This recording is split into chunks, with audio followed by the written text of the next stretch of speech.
Welcome back to People Analytics. I'm your host, Lindsay Patton. Today I have with me Adam Reidel, who is head of people at OneScreen. Welcome, Adam. Thank you. Thank you for having me. So tell me a little bit about what you do and why you do it. Yeah, I joined OneScreen relatively recently. I've been there. I just celebrated 6 months. And when you're in a startup world like we are, 6 months is about 6 years. And it feels like it some days. And I do what I do. I made the transition from HR to people, and I'll talk a little bit about why I make that distinction intentionally. I wanted to be in a role that focused on empathy and vulnerability and creating safe places and different types of work environments for people. And I think that's what the people operations side does versus HR, which I still have that responsibility, because to me, that's your making sure people get paid, making sure you're compliant, making sure all those things happen and are in place and are certainly important. I don't want to minimize them, but being able to be on the people side now and really focus on creating these awesome experiences for everybody that works for us is, it's a pleasure. It's a pleasure to get up every day and work towards that goal of maximizing that work-life integration for everybody that works at OneScreen. Yeah, that's amazing. So we have a lot to talk about today, and you mentioned empathy, and that is a big topic. But first, I want to get into your thoughts about undoing the damage that was, set in terms of, compliance or rigidity. Let's talk about that and your thoughts on, what HR has to repair. Yeah, I think, pandemic was a horrible thing. Globally, it was a horrible thing, but there was definitely some lessons learned and some aha moments, I think, for all of us. And for me, it was realizing that all of us as workers who have worked for companies big and small, we sort of get entrenched in this world of work. And what I'm trying to do and what we're trying to do at OneScreen is kind of reverse basically all these accumulated teachings of what these companies have been telling us, and that is that life comes a distant second to your work, and work needs to be your primary focus. And what a horrible way to live. And I think a lot of us live that way for much of our careers.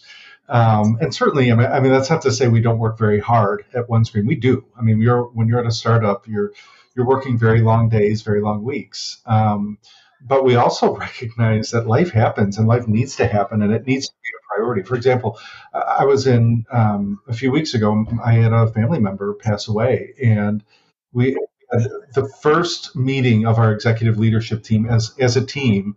The next day, I was supposed to leave the next day, and my boss, I report to our CEO, Sam, and he said, if you need to go back to Chicago to be with your family, this meeting is not important. And that's the kind of workplace that we're trying to create, is that your family, your life, your health, whether that's physical, emotional, mental, that all takes priority. And we're really hear often this idea of work-life balance. And I hate that phrase, because when you're balancing something usually has to give. But when you integrate things and they can really live in harmony together, then you're really creating something that's meaningful for both the company and the worker and their life outside of work. Yeah, Adam, I offer my sincerest condolences. I'm so sorry, about that tragic loss. Go ahead. But it was great to be back with family to celebrate a great man's life. So thank you. I appreciate it. Yeah. So as a human, how did that make you feel when your boss said that to you? Well, I've been here, like I say, only 6 months, and I'm still in the mindset of having to ask permission for everything. Almost like in past lives, it was almost like asking permission to, hey, I had a family member die. Is it okay if I attend the services? Hey, I have a doctor's appointment. Is it okay if I'm not around for a couple of hours? And that doesn't. And my boss, he'll tell you, I posted about it on LinkedIn that I made a mistake with him when I asked for some time off. And the look that he gave me, I said derision. I forget what he said it really was, but it was like this, are you kidding me? You're asking for time off? Take time off. You don't have to ask permission for these things. It's a benefit we have available.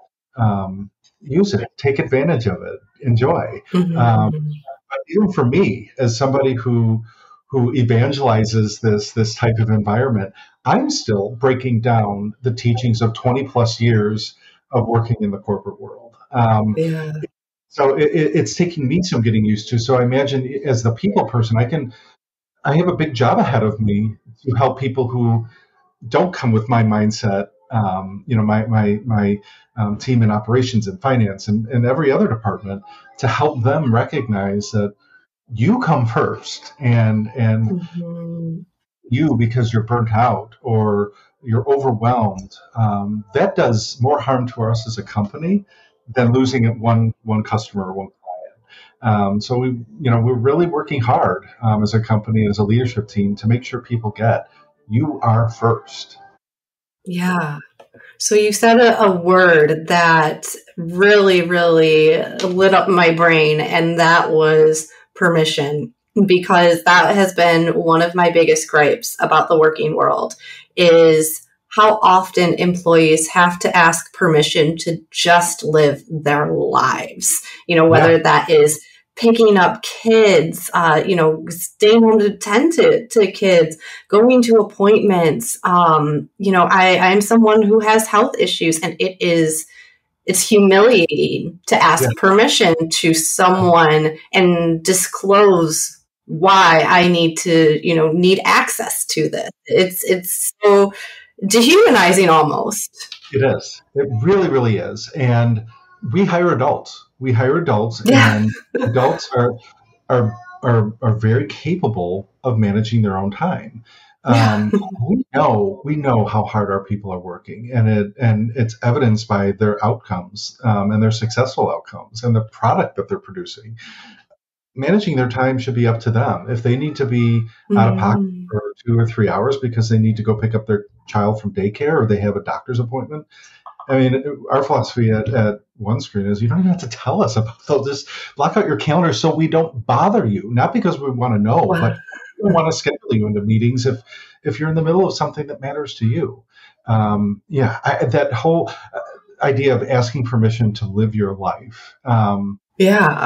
It made so much sense for so much of my working life. But now when I think back, I could never go back to an environment that maintains that level of rigidity in how they let people work and live their lives. Yeah. So I know you hate the term work-life balance. Can you explain a little bit about that? Yeah, like I said, I think, anytime you're balancing something usually has to fall. And I don't want any of my teammates, as we call them at OneScreen, to have to make a decision between work and their life. That's why I think integration is just a little bit better of a word, because when you're able to harmonize the two together, what a great thing for both. When you can allow that employee to take the time that they need to rest, to relax, to explore, to challenge themselves personally and professionally, that just empowers them to maximize their performance for the company. It's a win for everybody.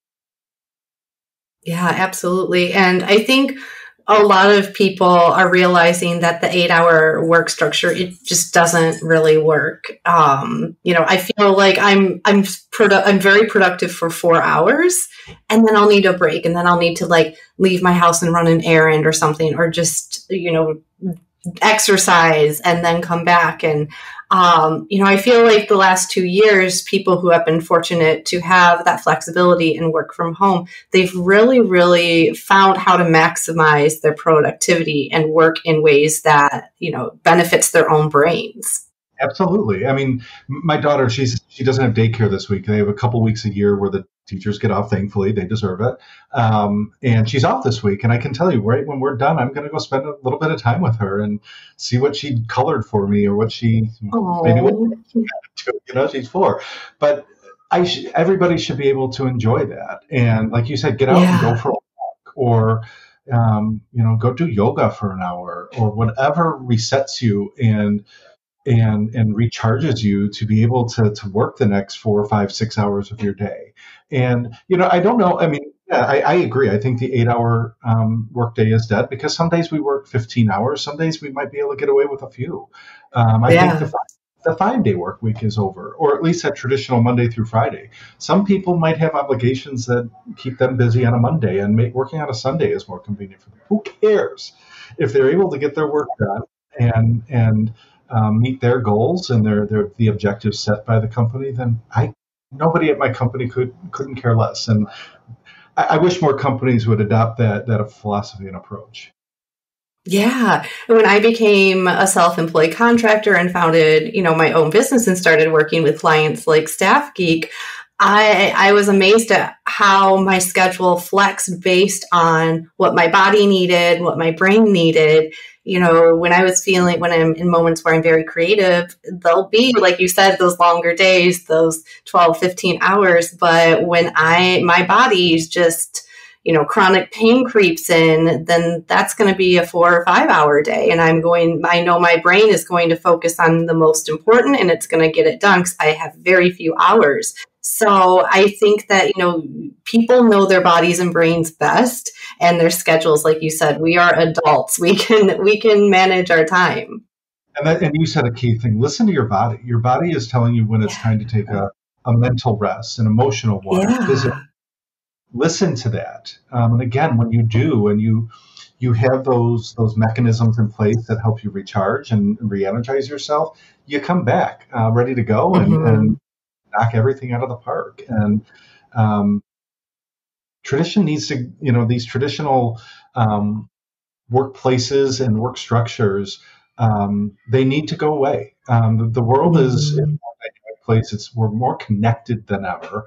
And I mean, certainly every company needs to decide what their cultural tone is going to be. And I'm not trying to suggest what we are doing at OneScreen is going to work for everybody. We're a fully remote company. We get together and we're working on ways to continue to get more and more of us together because there is value to that in-person collaboration and engagement. There's no denying that. But when you do that, part of it needs to be getting to know each other as people, as humans, and what motivates each other and what motivates them outside of work. Why? It's their why, as Simon would say.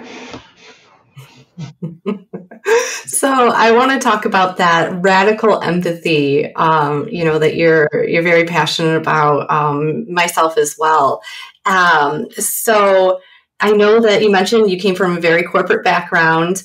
I know that, had a lot to do with how you work now. So can you kind of give a little bit of an overview of how, that background turned you into someone who focuses on that radical empathy?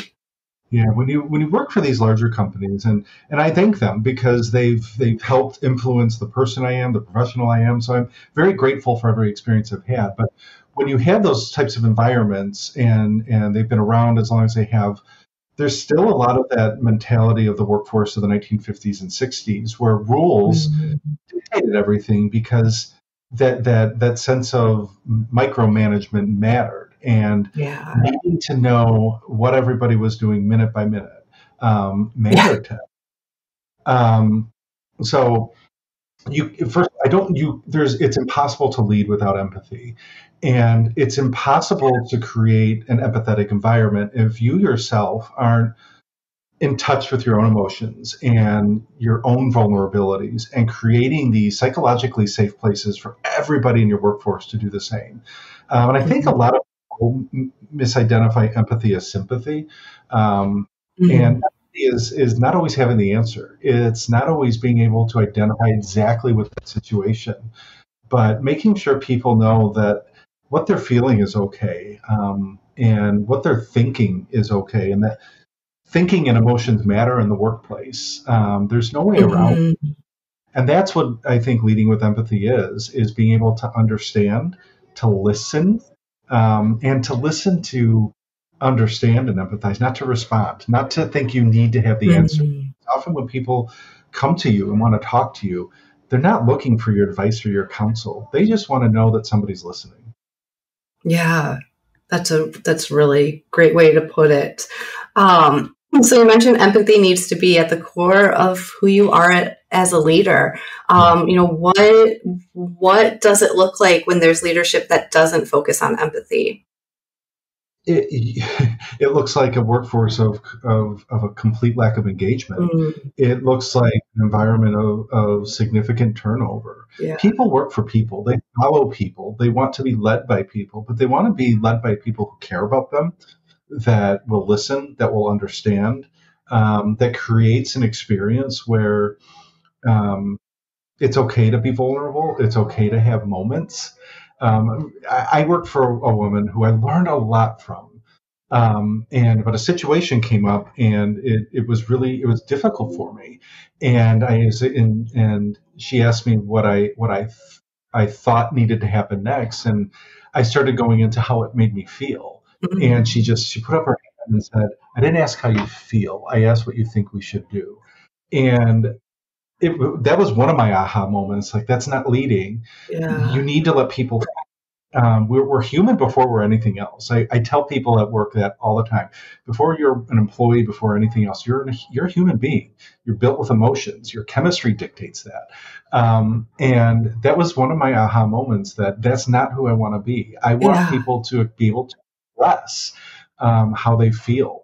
And how situations, even if it is work related, when you lose somebody that you've developed a working and amiable working relationship with, you have a feeling associated with that. And again, I think when you let people have that emotion in the workplace and create that safe environment for that to be a part of who you are and it's part of your culture, that's the difference. That's the difference maker. When you lack all of that, again, it's say goodbye to your best workers when you don't focus on them, when you don't let them be human. Yeah. And I even had a boss, respond similarly to me. I was coming off of a very toxic work environment where I had anxiety. I had so much anxiety around my performance because it was nitpicked, and just because the leadership was unpredictable. So now I move into a more stable environment where it's like, okay, this is stable, but I didn't address any of, the anxiety, the work PTSD. So that all came with me, and I froze. And so, obviously, I don't want to tell a boss, all my personal details, especially when I'm a new employee. But when she kept asking, like, why can't you get this? I don't understand. Why can't you get this? Like, I finally had to break down and tell her the truth. And it's just like, I'm having a really hard time transitioning from a toxic situation into a situation that's a little bit more stable and less chaotic. And her response was, well, that's not my responsibility to handle. You need to tell HR. And I was like, okay, well, you want to know why? And I'm giving you the reason why this is happening and helping you to connect the dots. And I'm being shut down. That obviously did not work out in the long run. I was let go from that position, which a blessing, because I'm now doing my best work and happiest work. But, that really, I looked at that and was like, if someone came to me and said that, I'd be like, oh, wow, like this person is struggling, and there are small things that I can do to reassure them or, help them instead of just shutting them down. Yeah. And, and I've had those experiences, and we've obviously both shared them now. And, I had spent the first 20 years of my career in that environment, and I will never tolerate it again. And I don't think anybody's naive enough anymore to think that, I love my job. I love my company. I love the people I work with, but it's naive to think, I'm going to retire here. That just doesn't happen anymore. But I know one thing's for certain. I won't work for an environment that goes back to what I am trying to undo myself and psychologically undo.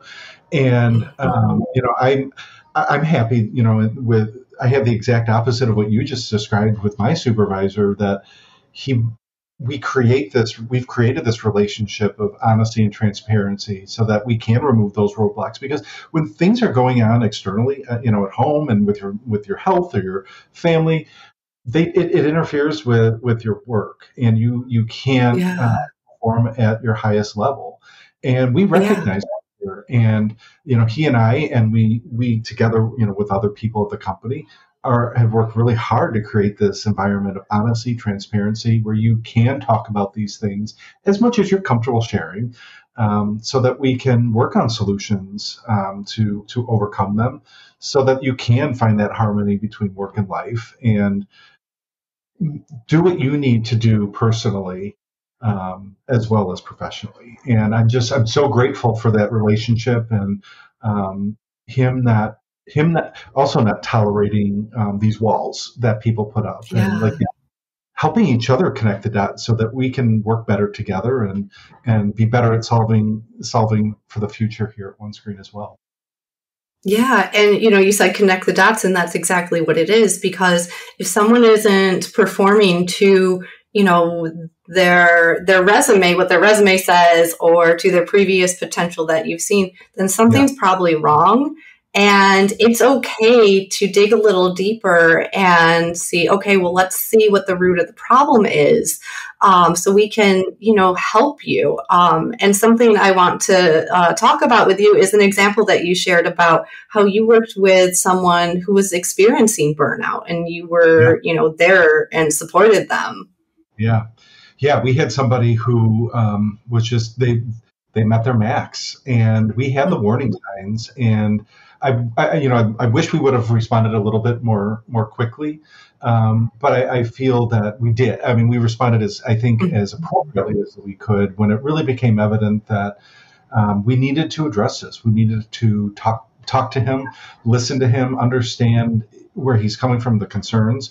And once we had that meaningful conversation and understood what was going on outside of work, as well as the overwhelming amount of work that was going on at work, Mhm. we were able to make some changes that accommodated what he needed, both personally and professionally. And he's moved into some other positions, and is experiencing different facets of the business now. And he's finally finding that harmony that I've been talking about between his work and his life. And it just took a conversation. It was a Tuesday. I had a situation that I was dealing with, and I had a very honest conversation with my boss. And by the end of that conversation, we walked away with resolution. And again, it's just, you have to have these conversations, these meaningful conversations, but Yeah. you can only have those conversations when you've created that empathetic environment where you Mhm. yourself are in touch with your own emotions and have created, or allow people to be vulnerable. And because we've created that environment between the two of us, and we work very hard to do it globally at our company, we're able to have those conversations, and find resolution rather quickly. And I feel like there's a trend, especially in more toxic places, where everyone is always comparing who has it worse. So if you're struggling, the response is often, well, I'm dealing with this, this, and this. Yeah. So, And yeah. So I feel that's become a very toxic response to people who are struggling in the workplace. that right there, to me, is the difference between understanding what sympathy is and empathy. If I want somebody to sympathize, that's why I'm wanting that reassurance that I'm not alone, that somebody's gone through something the same, or they're going through something worse. But when I come to you to say, this is what's going on, I'm not looking for that. I'm looking for somebody to listen, to be an ear, to understand. And again, to listen and to understand, not to respond. And try on upmanship. My husband thankfully has a very flexible schedule like I do, and he's able to watch our daughter and through this week. And I did it to him. I recognized that I did it last night, and after I finished with my day, and he said, "Oh, she was very active today. She was very clingy, wanted to be with me all day, and it was a really long day." And I immediately said, "Oh, me too. It was just such a long day." I realized right away I shouldn't have said that. He was trying to tell me that Mm. it was a rough day. Not that she was Yeah. a handful, but that she was very energetic and wanted a lot of attention and moved from one station of the house to the other, kind of thing. And I recognized right away that shouldn't have been my response, and it should have been, what can I do? How can I? Mhm. And again, I mean, that partnership that we have, it translates well into work. I don't know, though, that I would have had that self-awareness if it wouldn't have been for the environment that we're creating here at OneScreen. Oh, wow. I think I would have been ignorant to my response still, and not recognize that I should have had a much different response. Wow. So that positive culture is even seeping into, your own relationship in a positive way. That's really awesome. So I want to, go back to the person who was experiencing burnout. What were some key ways that you helped them get to a better place? Well, this is going to sound, we forced them to take time off. We again reiterated that we would rather risk missing a deadline or not winning that customer if it Mm. means you get that time off that you so desperately need and deserve. And it actually, that was one of them. And it actually inspired us to retool our, or at least it inspired me to retool our unlimited PTO policy to require everybody to take at least 3 weeks off. So we built in a requirement that burnout is real. Yeah. We recognize that he needed to be challenged in different ways at the company as well, and worked with the leadership team. I'm not going to sit here and take the credit. The leadership team recognized this and found a way to do that, to challenge him in a new way for him to get that exposure to new sides of the business. We recognized, because of what he said to us, that we needed more help in the specific function. Mm. So we immediately started sourcing new people to join the organization. We continue to do that. He again, by creating that honest relationship with him, he felt very comfortable sharing what was wrong, and he didn't do it in a critical way. He did it in I want all of us to be successful. I want this company, Mm. so I want me to be successful. This is what I need, and he laid out very reasonable terms. It's not like he was asking for something way out of left field. And I think I know he was very appreciative of our quick, immediate response as a company. Yeah, and I feel like, someone who's experienced really crushing burnout myself, I was so desperate for if my boss told me you could take time off, oh, that's all I would need. I just, just a break to not have to be part of, daily stress. I'll share with you, years ago, I got very, very ill, but I kept working. I didn't take any time, and Oh, my body finally told me I needed a week. I just needed a week to yeah. rest and focus on my health. And I told my boss this, and got a completely uninterested response, and Mm. said, well, I guess it's okay, but go ask XYZ if it's okay. Somebody who was really a peer of mine. And I felt so defeated and Mm. and one of the cultural tenets here is that we care. And care needs to be brought back into the workplace. It's been, Mhm. and it can't be under the guise of checking it up on people. Checking in is one thing, but checking up on people is a whole other thing. It needs to be meaningful. It needs to be thoughtful. Mhm. Now, how do you define checking up on people? Checking up is it's that big brother. It's Yeah. you told me you were doing this, but are you really doing this? Checking Yeah. in is hey, do you have everything you need? Are you missing any resources or tools to be successful? That's checking in on people. Checking in is, how are you doing? Not how's your work doing? How are you doing? Checking up is only being focused on their work and their work product. Yeah, that is a huge distinction, and I think they often get confused or Yeah. yeah. Thank you for making, that distinction aware, our audience aware of that, because I wasn't aware. So that was, a nice little tidbit to learn. Yeah. So, Adam, this has just been a wonderful conversation. I am so grateful for people like you in the world that are taking bad experiences that they've had in the past and creating amazing experiences for other people. Mm-hmm. It's so awesome to see. Well, and thank you for inviting me to do about this. I love talking about this. I love talking about my company and the culture we're trying to create. And listen, we're not perfect. We fail every day. We make mistakes every day. We like to think that we're really good at learning and we fail forward, but we fail. We make mistakes, but we take ownership of it. But thank you for sharing some of your history and being vulnerable that way, and you yourself taking charge of your own future and not settling.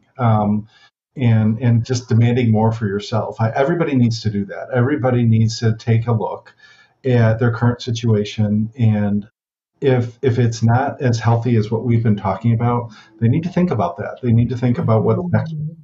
And if you're in an environment like we both shared that we've been in, get out. Get out. You don't owe a thing to anybody except yourself and those that you care about and that you love, that matter most to you. Put yourself first. Yeah, I appreciate that a lot. So if people want to learn more about you, get in touch, share tips on how to be more empathetic leaders, how could they connect with you? Hey, reach out to me on LinkedIn. I love to connect and network, and it's pretty easy. My last name is kind of spelled weird. It's not R-I-E, it's R-E-I, so it's pretty easy.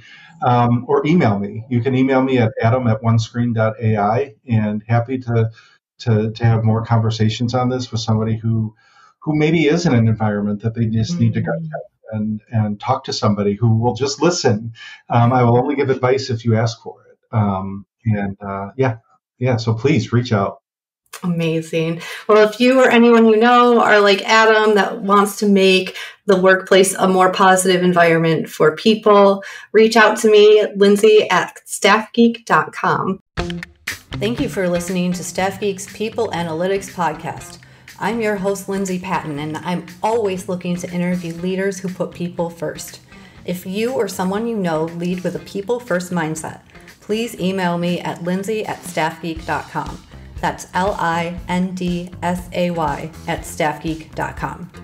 If you want to take things a step deeper and understand your organization's true culture DNA, I encourage you to take StaffGeek's free culture assessment. Just head to staffgeek.com and click the button that says Free Culture Assessment. Thanks again for listening.